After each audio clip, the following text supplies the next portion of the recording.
À chaque fois que je fais un témoignage, je me demande toujours pourquoi je fais ça, mais finalement, je me rends compte que, avec le temps, parce que ça fait, j'ai connu la justice réparatrice en 2014, ça fait quelques temps, puis je me rends compte que oui, c'est un chemin, c'est long, mais c'est un chemin.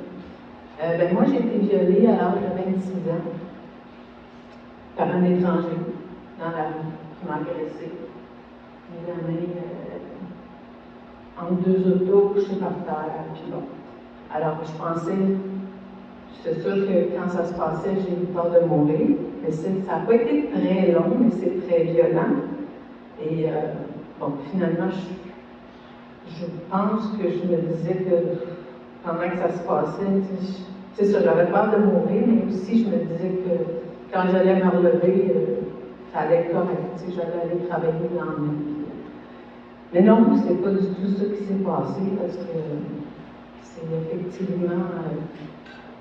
fait que j'avais la chance d'habiter dans un duplex, puis ma voisine, c'était une bonne amie. Fait que au lieu de rentrer chez moi, paniquée complètement, alors je suis allée frapper chez elle, puis c'est arrivé le soir, il devait être minuit à peu près, donc je suis allée frapper chez elle. Puis là, elle m'a demandé qu'est-ce que je voulais, si je voulais ramener les policiers sont venus, ils m'ont emmené à l'hôpital. Dans ce temps-là, c'était à l'Hôtel-Dieu, puis bon, j'ai pleuré toute la nuit, puis le lendemain matin, j'ai finalement vu une femme médecin qui m'a fortement suggéré de consulter un psychiatre. Puis moi, j'avais demandé à ce moment-là si je pouvais voir un psychologue, mais ça fait longtemps parce que j'avais 26 ans, aujourd'hui j'en ai 70. Fait que vous pouvez vous imaginer comment c'était tabou, puis comment c'était... Fait que j'ai vu un psychiatre, mais c'était pas le fun, tu sais, c'était pas très... premièrement, quand j'allais le voir, je pleurais tout le temps. Puis je me suis rendu compte que... Je me demande si au bout d'une année, il m'a dit qu'on ne progressait pas tellement. Moi, je ne trouvais pas qu'on progressait tellement non plus, mais c'était lui le spécialiste. Il aurait pu m'aider. Mais en tout cas, finalement, la relation a fini avec le psychiatre, puis après, je pense que vu que j'avais 26 ans, j'ai entre 20 et 30 ans, fait que je me suis dit que, comme j'allais mettre ça de côté, puis que j'allais continuer ma vie, puis c'est tout.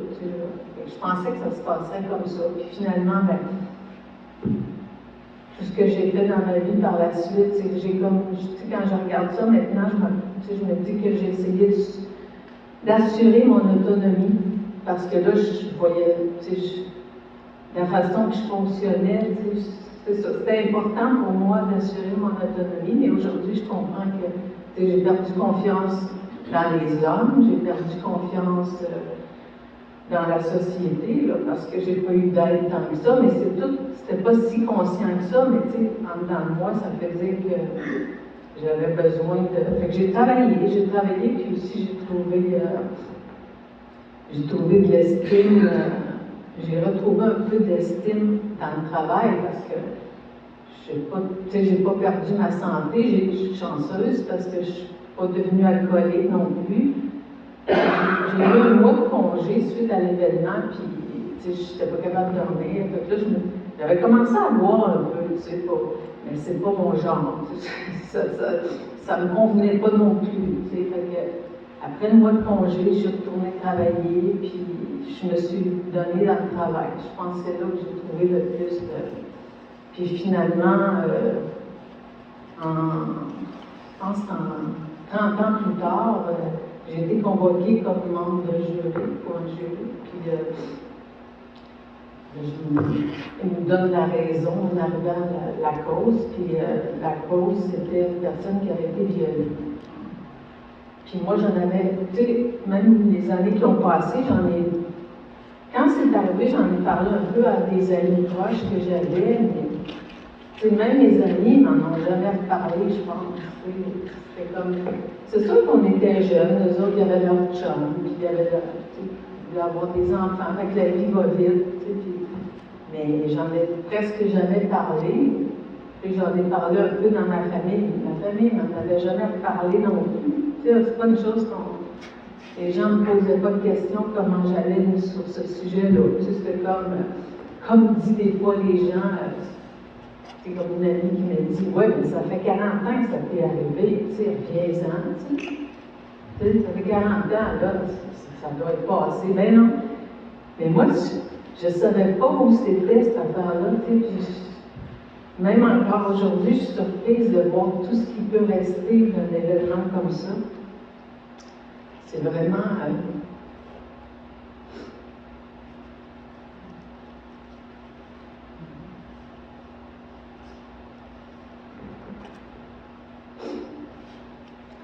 J'ai été convoquée au palais, au centre au palais de justice, puis c'était une cause de viol. Fait que,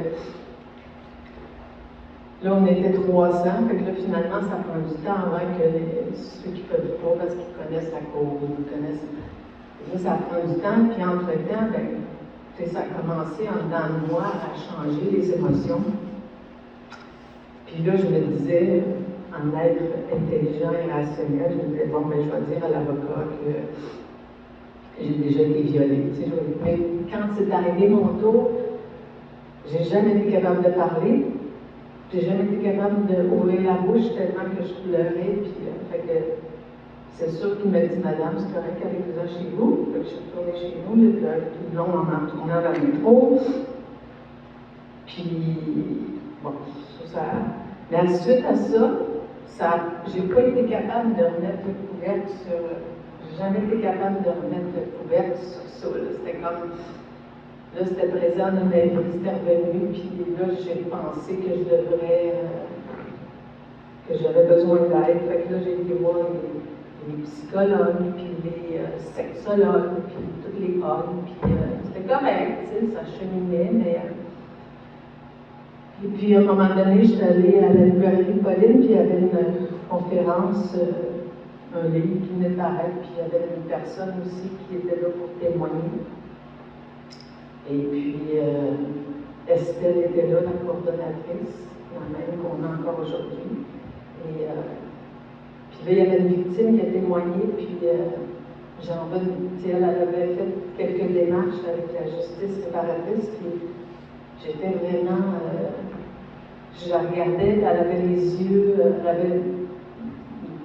pétillants, puis elle était capable de parler de ce qui lui était arrivé, puis fait qu'à la fin, elle avait vécu de l'inceste très jeune, puis moi, l'inceste, de toute façon, c'est quelque chose que je peux absolument pas comprendre, c'est comme... Fait qu'à la fin, j'avais été lui poser des questions, tu sais, comment elle avait fait pour se remettre de ça, tu sais, je pense que ça avait commencé quand elle était bébé, puis là, elle avait 50 ans, tu sais. Fait qu'on m'a parlé un peu, mais là, on me demande, oui, mais toi, pourquoi tu es ici, tu sais? Puis là, je me mets encore à pleurer, tu sais, c'est tout le temps des, tu sais, comme je dis, je peux pas voir, c'est comme une blessure c'est une blessure de l'âme, tu sais, c'est pas, tu sais, les gens, des fois, les gens me disent, oui, mais ça paraît pas, tu sais, t'as pas l'air dysfonctionnel. Ben non, je suis pas dysfonctionnelle, mais j'ai ça que j'ai, tu sais, il y en a d'autres qui ont leurs épreuves, moi, ben, j'ai ça, puis j'essaie toujours, dans le fond, ce que je veux, c'est d'être de plus en plus heureuse, puis quand je dis, je sais pas pourquoi je témoigne, mais je m'aperçois que ça, à chaque fois, c'est comme une libération. C'est long, mais c'est petit à petit, c'est plus un chemin de libération, comme disait au début. Oui, c'est ça que ça fait. Puis là, ben, il y avait cette personne-là, puis elle m'a dit qu'elle avait l'aide qu'elle avait reçue avec le centre de justice réparatrice. Ça l'avait beaucoup aidé, puis elle me dit la coordonnatrice est là. Fait que là, j'ai été voir la coordonnatrice, puis là, c'est là que j'ai commencé à penser que je ferais cette démarche-là, mais des gens qui acceptent d'être des agresseurs, qui ont violé, qui acceptent de le dire, il y en a très, très, très, très peu, parce que le viol, c'est en prison, ils vont se faire massacrer, là. Là, Estelle m'avait dit que c'était peut-être pas possible. Finalement, au bout d'une année, elle m'a appelé pour me dire qu'il y avait quelqu'un qui était disponible. J'ai commencé la démarche et puis vraiment, c'est avec la justice réparatrice que j'ai le plus eu de... que c'est devenu plus évident que là, je commençais à... Bien, premièrement, il y avait une capacité d'en parler, ce qui n'est pas facile pour moi d'en parler, puis j'en avais jamais parlé, tu sais. Donc, commencer à en parler, tu sais, il y a combien de femmes qui meurent avec ce secret-là, tu sais, il y en a des tonnes, tu sais. Puis, dans le fond, c'est un petit peu pour ça que je témoigne aussi, tu sais, moi, je l'ai gardé, je trouve que aujourd'hui, je trouve que c'est pas nécessaire de garder ça. Tu sais, on est chanceux au Québec, on est dans une société évoluée, puis je trouve que les Québécois, entre autres, ont évolué. Tu sais, je suis vraiment surprise de voir comment ça bouge bien sur ce niveau-là. Fait que j'ai commencé ma démarche, puis moi j'ai fait un face-à-face avec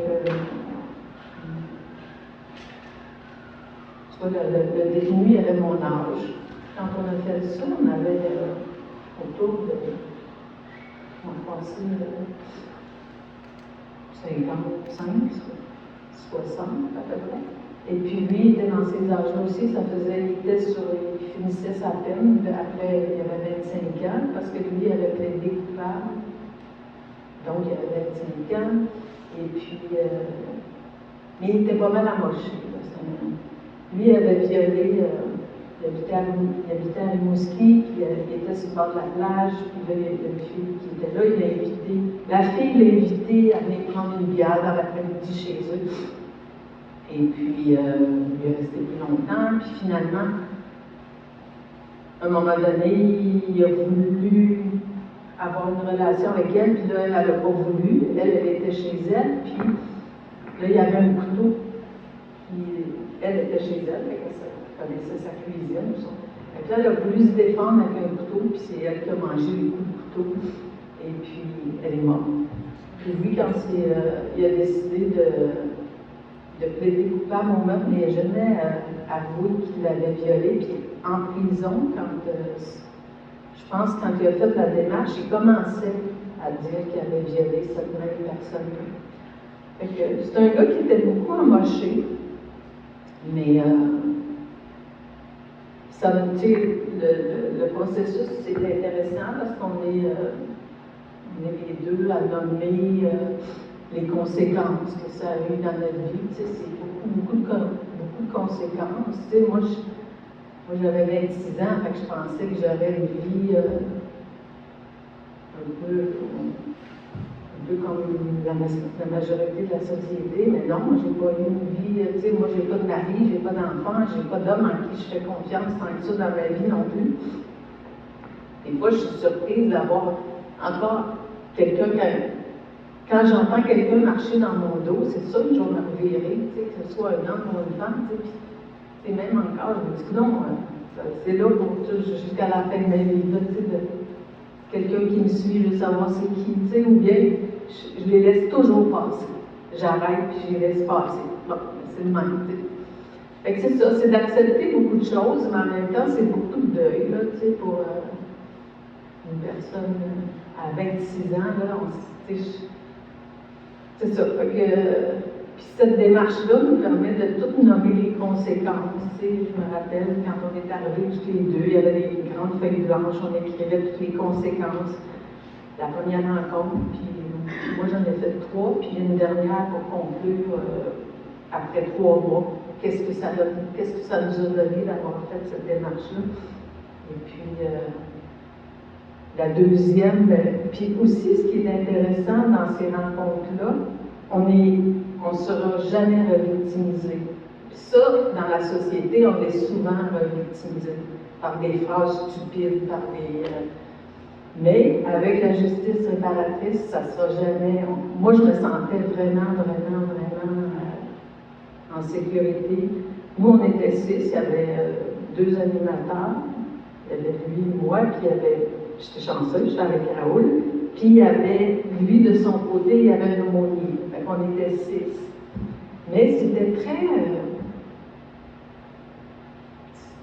protecteur, tu sais, des deux côtés aussi, tu sais, ce gars-là, là, moi je le regardais, là, puis... mais en même temps, c'est intéressant parce que je pouvais dire des choses que je n'avais jamais pu dire avant, comme... Je fais un trou de cul, tu sais. On ne dit pas ça, tu sais, dans notre société, on ne dit pas ça, c'est pas cute, là. Mais tu sais, je pouvais tout lui dire, tu sais, puis c'était juste de sortir des choses, justement, qu'on n'a pas le droit de dire, qu'on ne se permet pas de dire, puis je me souviens que j'ai dit que c'était terrible, qu'est-ce qu'il avait fait, tu sais, lui, quand il a fait ça, il avait aussi 26 ans, fait que tu sais, c'est comme, puis finalement, pour apprendre que lui aussi a été abusé quand il était... Fait que c'est ça la justice réparatrice, c'est beaucoup de... On apprend des choses très, très intimes. Lui, il avait fait... L'aumônier dit qu'il n'avait jamais dit à personne qu'il avait été abusé, tu sais. Du côté des hommes, c'est très difficile d'avouer ça, d'avouer les agressions sexuelles, puis... fait que tout ça mis ensemble, à la fin, on devient plus... tu sais, comme moi, mon but, c'est d'aider les gens, puis d'aider les jeunes, tu sais, qui ont des... Tu sais, l'idée, c'est pas d'envoyer le monde en prison. L'idée, c'est d'aider les gens, puis d'aider au plus jeunes possible, tu sais, puis que les hommes aillent demander de l'aide, que les femmes aillent demander de l'aide, puis la justice réparatrice, c'est une autre. Puis dernièrement, avec la justice réparatrice, parce qu'ils offrent beaucoup d'ateliers, et puis j'en ai fait un dernier qui est le transfolab, puis, tu sais, moi, je suis pas trop, je suis un petit peu je reste chez nous, je suis bien chez nous seule, tu sais, il ne m'arrive rien chez nous, tu sais, puis aller parler devant le monde de qu'est-ce qui m'est arrivé, tu sais, je suis jamais folle de ça, tu sais, mais le transfolab, c'était ça encore, tu sais, on était 6, puis là, mais c'était tellement douillet encore, c'était tellement...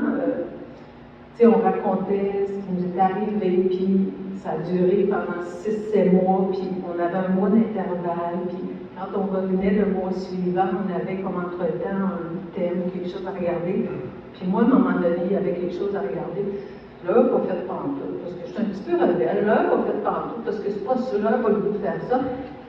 Puis en plus, j'étais c'est la première fois que je ressentais de la colère.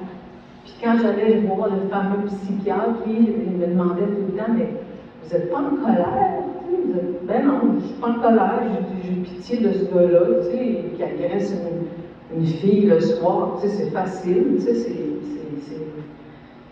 Puis c'est la première fois cette année, la colère chez une femme, hein, on sait que c'est pas très bien vu, hein, tu sais, fait que j'étais contente, tu sais, parce que c'est la première fois.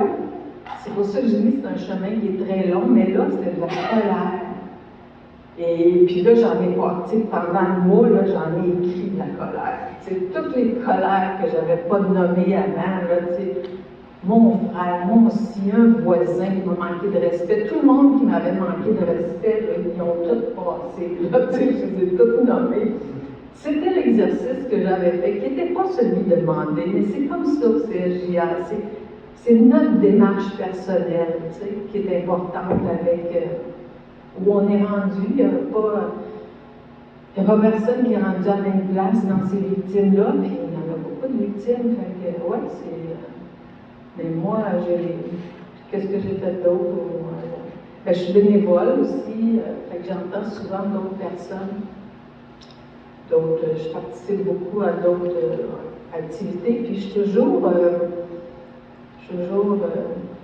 ben, quand j'entends les autres, ça me touche beaucoup, mais en même temps, je suis tellement rassurée et contente qu'enfin, beaucoup de personnes puissent trouver un endroit où ils peuvent exprimer leur peine ou leur colère. Puis il y a des personnes qui sont vraiment amochées d'avoir vécu de l'inceste ou d'avoir été... je ne peux pas dire que je suis chanceuse, mais moi, je suis moins... je suis peut-être que j'ai eu une enfance très équilibrée, une famille très équilibrée. Donc, je retrouve facilement mon équilibre. Tu sais, une personne qui vit l'inceste, là, à partir de bébé, là, jusqu'à 16 ans, jusqu'à l'âge qu'elle peut sacrer son gant, c'est long, là, c'est gros. Fait que moi, je suis tellement, c'est ça, moi, je suis tellement rassurée que la justice réparatrice, on en entend parler de plus en plus, puis ça me rassure beaucoup, puis c'est comme, c'est juste d'être ici, je sais que ça va me faire du bien, tu sais, je vois que c'est moins difficile que les autres fois. Fait que, je suis rendue à la période de questions. On peut faire ça.